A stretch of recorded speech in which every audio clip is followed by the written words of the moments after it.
Hi నమస్తే. Bigg Boss versus Bigg Boss raw talks by Siddhu. Agni Pariksha 7th episode release అయింది. Just ఇంతకుముందు చూసా అది. ఓకే, ఇప్పుడు ఎలా ఉందంటే ఇప్పుడు అగ్ని పరీక్ష కాదు, ఇది బిగ్ బాస్ అన్నట్టుగా స్టార్ట్ అయింది. ఇప్పుడు అంటే బిగ్ బాస్ షో స్టార్ట్ అయిపోయింది అన్న ఫీలింగ్ వస్తుంది. ఆ ఉన్న పార్టిసిపెంట్స్ 15 మెంబర్స్ పార్టిసిపెంట్స్ కానీ వాళ్ళని తీసుకొని టాస్క్లు పెట్టుకోవడం కానీ, అభిజిత్, నవదీప్, బిందు మాధవి, శ్రీముఖి వీళ్ళ ప్రజెంటేషన్ కానీ, అంటే వీళ్ళు మెల్లగా ఆడియన్స్ని బిగ్ బాస్ అగ్ని పరీక్ష నుంచి బిగ్ బాస్లోకి తీసుకెళ్తున్నారు జర్నీ అన్నట్టుగా, ట్రాన్స్ఫర్మేషన్ లాగా స్మూత్గా తీసుకెళ్తున్నారు. ఈ ఎపిసోడ్లో 2 టాస్కులు పెట్టారు. ఒకటి వచ్చేసి అట్టపెట్టలతో చేస్తారు, బాక్సెస్, కలర్ ఆ బాక్సెస్తో చేశారు.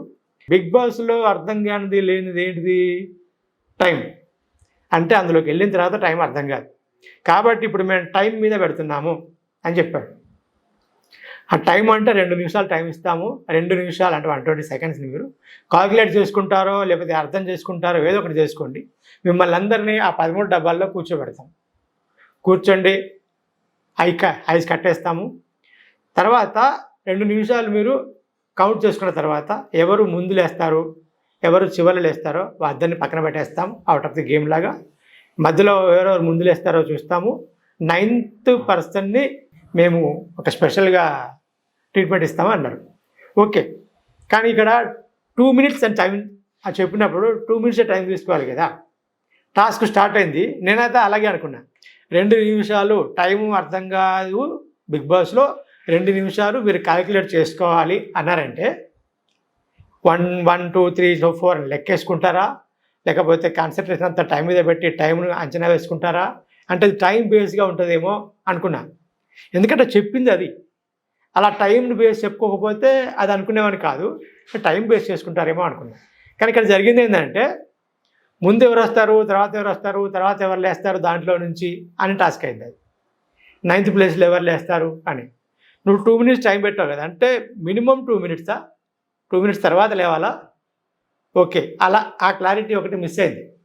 ఓకే, 2 minutes తర్వాత 1 minute టైం లోపు అన్నా ఇంకో రకంగా ఉండేదేమో, అలా చెప్పలేదు. 2 minutes టైం ఉన్నారేమో వాళ్ళు తెలియదు, ఇక్కడ మన కటింగ్ చూపిస్తారు కాబట్టి. సరే, ఒక పర్సన్ లేచారు, షకీబ్ అనుకుంటా. షకీబ్ అతను లేచాడు. తర్వాత ఒక్కొక్కరు లేచుకుంటూ వెళ్ళారు. అలా ఎంతసేపు కూర్చున్నారో తెలియదు. ఏంద్రా ఇది 2 minutes అన్నాం కదా, ఎంతసేపు కూర్చుంటున్నారు, అప్పటిదాకా మనం ఏం చేయాలని నవదీప్ ఒకసారి అంటాడు కూడా. అంటే ఇక్కడ ఏంటంటే ఒక 2 minutes తర్వాత టైం పెట్టింది కాదు కాబట్టి ఎవరు లేట్గా లేస్తారని. ఇప్పుడు 9th పర్సన్ని స్పెషల్గా ట్రీట్ చేస్తామన్నారు కదా. సో 9th ప్లేస్ నాకు రావాలి అనుకుని వీళ్ళు కాన్సన్ట్రేషన్ అంతా కూడా ఆ డబ్బాలలో లేచినప్పుడు సౌండ్ వస్తుంది కదా, టాస్క్ టర్న్ అయిపోయింది. అదే టాస్క్లు పెట్టేటప్పుడు క్లారిటీ ఉండాలి పెట్టే వాళ్ళకి, బిగ్ బాస్ టీంకి. మేము కూడా గేమ్ షోలలో కొన్ని వేల గేమ్స్ పెట్టాం కదా, పెట్టినప్పుడు కొన్ని ప్రాక్టికల్ ప్రాబ్లమ్స్ వస్తాయి అక్కడ. అయితే ముందే ఆ ఆట ఆడి ఈ స్టార్టింగ్ ఎలా చెప్పాలి, మధ్యలో ఎలా చెప్పాలి, ఎండింగ్లో ఎలా చెప్పాలి, వాళ్ళు ఎలా ఆడతారని ఊహించి దానికి తగ్గట్టుగా డిజైన్ చేసుకోవాలి. ఇక్కడ వాళ్ళు టాస్క్ పెట్టే దగ్గర సరిగ్గా డిజైన్ చేసుకోలేదు అనిపించింది నాకు. సో పెట్టారు, ఒకరి తర్వాత ఒకరు లేచారు. ఎండింగ్లో మర్యాద, ఆ మర్యాద అనటాన బాగా డిలే చేశాడు. ఇంకా లేవట్లే, అందరు లేచారు, నువ్వు లేవచ్చు అని అంటే అప్పుడు లేచాడు ఎండింగ్లో. అంటే కరెక్ట్గా టాస్క్ కరెక్ట్గా పండలేదని అర్థమైంది. వీళ్ళు ఏదో అనుకుని పెట్టారు కానీ అది సెట్ కాల. ఓ రకంగా చెప్పాలంటే పోయలేనట్టే. మెయిన్ ఫస్ట్ ఆఫ్ ఆల్ ఏంటంటే టాస్క్ పెట్టేటప్పుడు ఆడియన్స్ దృష్టిలో పెట్టుకొని చేయాలి. పార్టిసిపెంట్స్కి అర్థం కావాలి, పార్టిసిపెంట్స్ ఆడాలి, ఆడియన్స్ ఇంపార్టెంట్, ఆడియన్స్కి నచ్చాలి, ఆడియన్స్కి గేమ్ అర్థం కావాలి. ఆడియన్స్ వీళ్ళు పెట్టారేమో అనుకొని వాళ్ళు ఇంకేదో పెట్టి ఇంకేదో చేసి చెప్పింది వేరు కదా, అయ్యింది వేరు కదా అని కన్ఫ్యూజ్ అవ్వకూడదు. టాస్క్ విషయంలో ఆడే వాళ్ళకి అంతే అర్థం కావాలి, ఆడియన్స్కి చూసే వాళ్ళకి అంతే అర్థం కావాలి. ఈ 2 విషయాల్లో మాత్రం ఏ టాస్క్ పెట్టినా ఏ గేమ్ పెట్టినా ఈ 2 గైడ్లైన్స్ రూల్స్ కరెక్ట్గా ఫాలో అవ్వాల్సిందే బిగ్ బాస్ టీం వాళ్ళు. అది ఫాలో అవ్వకపోతే ఫెయిల్ అవుతుంది. సో చూసే వాళ్ళకి ఈ టాస్క్ చూసిన తర్వాత కొంచెం సాటిస్ఫాక్షన్ పోయింది, ఏం పెట్టారా అని, ఏదో పెట్టారు కాబట్టి చూస్తున్న వాళ్ళే అని. ఇది ఇంకా కమింగ్ డేస్లో ఇంకా బిగ్ బాస్లో చాలా ఉంటాయి కదా, నేను చూసిన కాబట్టి నాకు అనిపించింది చెప్తున్నాను అనమాట. నెక్స్ట్ ఇంకో గేమ్ పెట్టారు, ఏంది కుండలు. సో ఏళ్ళు ఇలా పెట్టాలి, ఇలా ఈ ఏళ్ళు ఇలా పెట్టి ఆ కుండని ఇలా పట్టుకోవాలి, కుండకి అనే నెంబర్లు ఉంటాయి, అందరు నిల్చోండి అని చెప్పారు. అందరు నిల్చుంటారు, 2 టీములుగా అవుతారు. సో ఇలా పెట్టుకుంటారు. శ్రీముఖి ఎక్స్ప్లెయిన్ చేసినప్పుడు ఏం చేస్తారంటే ఇలా ఇలా పెట్టుకోవాలి, ఒకసారి పెట్టారంటే అంతే, వేళ్ళు మార్చుకోవద్దు అని చెప్తారు. సో పార్ట్ పెట్టుకొని ఇలా ఉండాలి, టాస్క్ అది. సో ఇక్కడ టాస్క్ ఎవరెంత సేపు ఉంటారు, ఎవరు ఎక్కువ సేపు ఉంటారు అంటే స్ట్రెంగ్త్ మీద పెట్టినట్టు అయ్యేది. సో లాస్ట్కి ఎవరు పడిపోతారు, ఎవరు పడేస్తే వాళ్ళు గెలిచినట్టు, ఆ టీం గెలిచినట్టు. అట్లనే ఎక్స్ప్లెయిన్ చేసి చెప్పడం అయితే రెడ్ టీము బ్లూ టీం ఇలా పట్టుకొని ఎవరుంటారో లాస్ట్ వరకు ఎవరుంటారో ఆ టీం విన్ అయినట్టు అని. ఇది మనం చాలా గేమ్ షోస్లో చాలా టాస్క్లలో మనం చూసున్నాము. మంచిగా ఉంటుంది, బాగా ఇంట్రెస్టింగ్గా ఉంటుంది. అది స్ట్రెంగ్త్ ఎలా ఉంది, వేలు, ఈ వేలు బలం అనేది మనిషికి తగ్గట్టుగా ఉంటుంది, కానీ బాడీ బిల్డర్కి ఒక రకంగా, వీక్గా ఉండేది ఒక రకంగా, అట్లా ఏముండదు. ఇది మానసికమైంది ప్లస్ ఫిజికల్గా ఉన్న కాకుండా బాడీ టోటల్ స్ట్రెంగ్త్ తీసుకుంటుంది వేలు. సో ఆ విధంగా 19 ఏళ్ళ శ్రేయ చిన్నపిల్ల కదా, ఆ పిల్ల తట్టుకోలేదేమో. షకీబ్ కానీ లేకపోతే ప్రసన్న కానీ వీళ్ళు కొంచెం బలంగా ఉన్నారు, పవన్ కళ్యాణ్ కానీ బలంగా ఉన్నారు కదా, వాళ్ళు చాలాసేపు ఉంటారులే అనుకోవడానికి లేదు. అది ప్రాక్టికల్గా ప్రూవ్ అయింది ఇందులో. సో పెట్టారు, పాటు పెట్టారు, వెయిట్ చేస్తున్నారు. మరి గేమ్ ఎక్స్ప్లెయిన్ చేసినప్పుడు ఇలాగే చెప్పారు. తర్వాత ఏమైంది, అందరూ సపోర్ట్ తీసుకుంటున్నారు, ఏళ్ళు మలిచి ఇలా పెట్టుకుంటున్నారు. అంటే ఏళ్ళ నుంచి ఈ హ్యాండ్ పవర్ మొత్తం వాడుతున్నారు.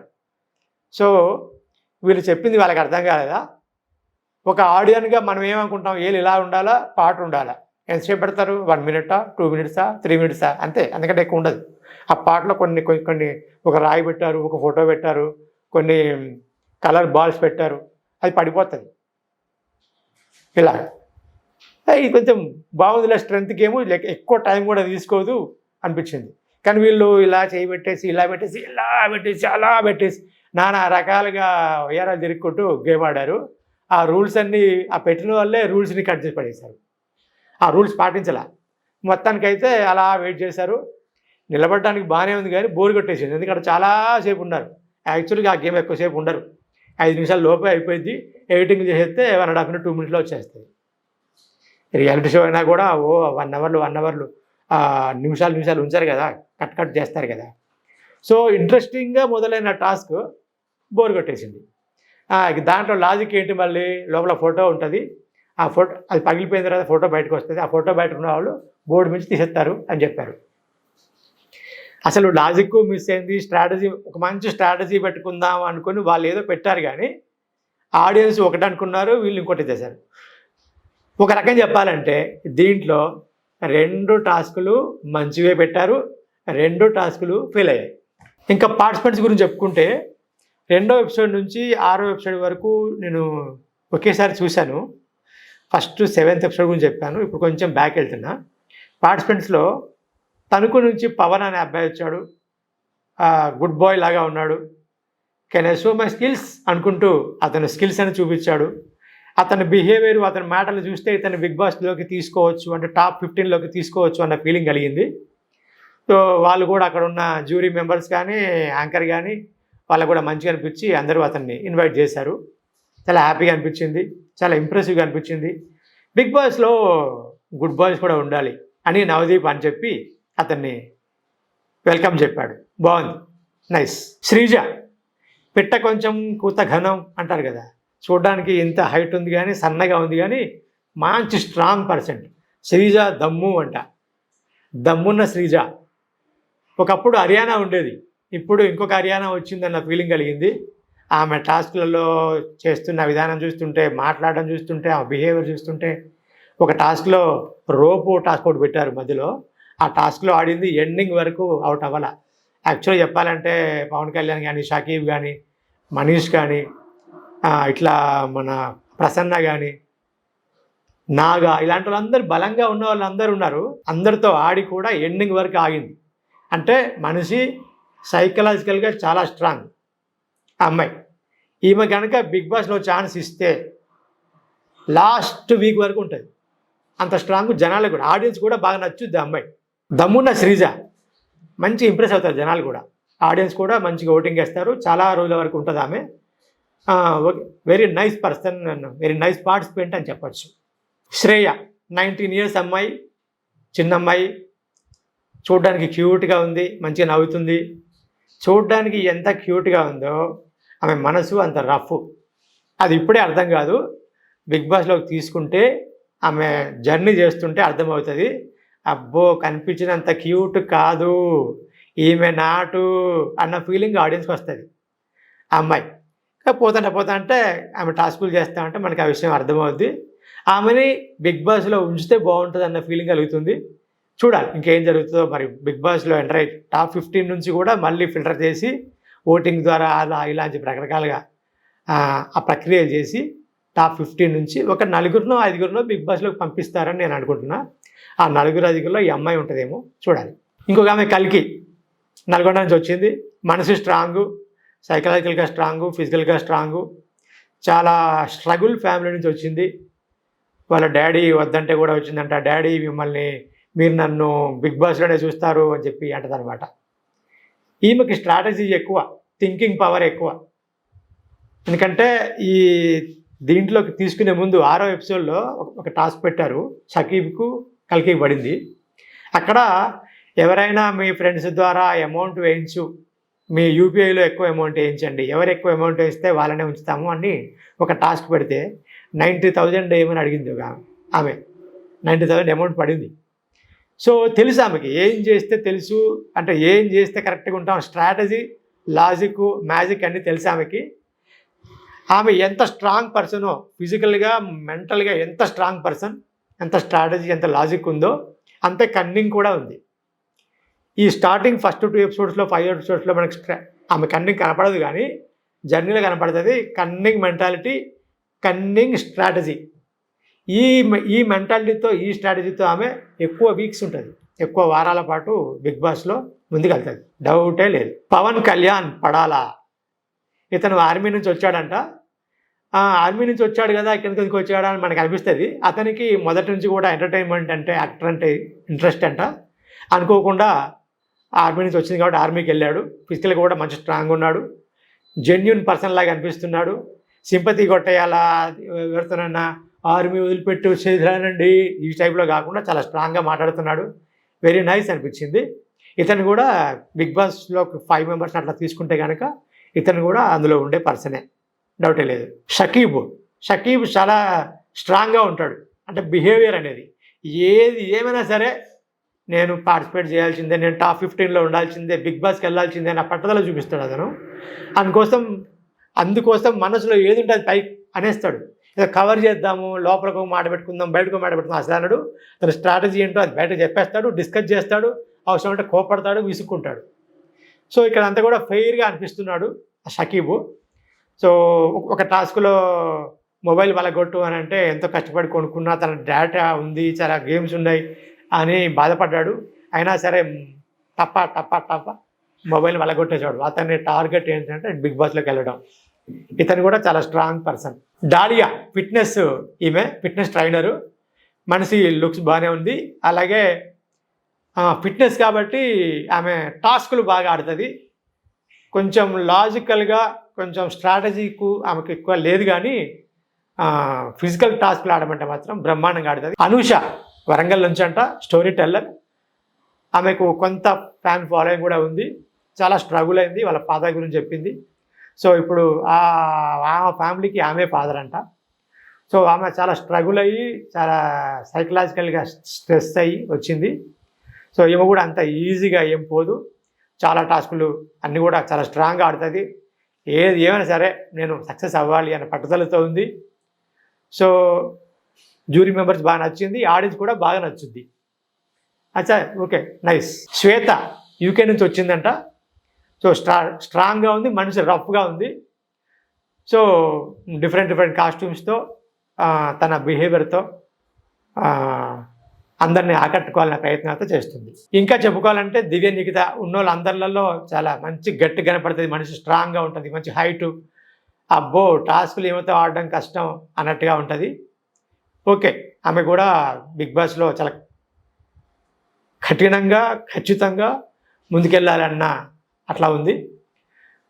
సో బిగ్ బాస్ నుంచి ఎవరెవరిని తీసుకుంటారు అంటే ఈ అగ్ని పరీక్ష నుంచి 15 మెంబర్స్ నుంచి ఎవరెవరిని తీసుకుంటారు అనుకుంటే కనుక ఈ దివ్య నిఖిత, డాలియా, కల్కి, శ్రీజ ఫస్ట్ ప్లేస్లో ఉంటారు. పవన్ కళ్యాణ్, ప్రసన్న, షకీబ్ వీళ్ళు సెకండ్ ప్లేస్లో ఉంటారు. మర్యాద గుండు గించుకొని ఉంటాడు ఆయన, అతను ఎంటర్ప్రెన్యూరు. సో లాజికల్గా ఒక కాలిక్యులేటెడ్గా ఉంటాడు, అతను బాగా చేస్తాడు, బాగా టాస్కులు చేస్తాడు అని అందరు ఎక్స్పెక్ట్ చేస్తున్నారు. కానీ ఆయన అంత కాదనిపిస్తుంది. ఒకవేళ బిగ్ బాస్ ఎంటర్ అవ్వడమే కష్టము అతను, ఒకవేళ అయినా కూడా ఎక్కువ కాలం ఉండడు. ఎందుకంటే బిగ్ బాస్ వాళ్ళకి కావాల్సింది ఏంటంటే టఫ్ క్యాండిడేట్స్ కావాలి, టఫ్గా ఉండాలి, దాన్ని ఏమంటారు లాజికల్గా ఉండాలి, అభిజిత్ లాగా బ్రెయిన్తో ఆడాలి, నవదీప్ లాగా అల్లరి చేయాలి, బిందుమాధవ్ లాగా లేడీ టైగర్ లాగా ఉండాలి, ఏదో ఒక డిఫెక్ట్ కానీ ఎఫెక్ట్ కానీ ఉండాలి. ఈ మర్యాద విషయంలో అంత అనిపించట్లేదు. బిగ్ బాస్ స్ట్రాటజీ ప్రకారం సెట్ కాకపోవచ్చు. అగ్ని పరీక్ష అనేది అయిపోయినట్టే, ఇంకా ఉంది అగ్ని పరీక్ష అనేది, కానీ అయిపోయినట్టే ఆల్మోస్ట్. ఎందుకంటే అగ్ని పరీక్ష నుంచి బిగ్ బాస్లోకి వెళ్ళిపోతుంది. ఇక బిగ్ బాస్ స్టార్ట్ అయింది అన్న ఫీలింగ్ వచ్చింది కదా. కానీ ఇప్పటిదాకా జరిగింది సరిపోదు, పసలేదో అన్న ఫీలింగ్ వచ్చింది. సో టాస్క్లు కానీ గేమ్స్ కానీ జాగ్రత్తగా బిగ్ బాస్ టీం ఏమనుకున్నారో మీరు కరెక్ట్గా ప్రజెంట్ చేయండి. యాంకర్తో ఏం చెప్పించారో ఆడియన్స్కి ఏం అర్థమవుతుంది, అక్కడ ఉన్న పార్టిసిపెంట్స్కి ఏం అర్థమవుతుంది అన్న విషయంలో కేర్ తీసుకోవాల్సిందే, తప్పదు. బిగ్ బాస్ 9th సీజన్లో చాలా పర్ఫెక్ట్గా ముందుకెళ్లాల్సిందే, తప్పదు. 5, 6, 7, 8 సీజన్లలో ఫ్లాప్ అయింది. ఎందుకంటే కొత్తగా పెట్టకుండా పెట్టిన వాటినే పాత వాటినే పాడిందే పాడరా చింతపండు పాట అన్నట్టుగా అలా చేశారు. సో జనాలకి చికాకు పుట్టింది. కానీ ఈసారి చాలా మంచి పెడతారని అనుకుంటున్నా. ఓకే, వాచిపోయినాయో వాడిపోయినాయో పడి లేచినవో అలాంటి టాస్కులు కాకుండా, మురికి గుడ్డలు లాంటివో లేదా పనికిరాని గేములో అలాంటి గేములు కాకుండా కొత్తగా పెట్టాలి. పాత వాటిని పట్టుకొచ్చి ఇవి కొత్తవి అని చెప్పానంటే ఎవరికి నచ్చదు. సో ఇక నుంచైనా టాస్క్ల విషయంలో, స్ట్రాటజీ విషయంలో, గేమ్ల విషయంలో, ప్లానింగు, ప్రజెంటేషను వీటిలో విషయంలో ఈ విషయాలు మాత్రం ఖచ్చితంగా జాగ్రత్త తీసుకోవాల్సిందే, లేకపోతే కష్టం. ఫేక్ రేటింగ్స్, ఫేక్ సక్సెస్ అవసరం లేదు బిగ్ బాస్కి. ఎందుకంటే పెద్ద ప్లాట్ఫామ్ బిగ్ బాస్ అనేది, పెద్ద టీం ఉంది, చాలా క్రియేటర్స్ ఉన్నారు, చాలా మంచి వాళ్ళు ఉన్నారు. కాబట్టి సో ఆడియన్స్కి ఆనందం తేవడమే మా టార్గెట్ అనుకోవాలా. All the best.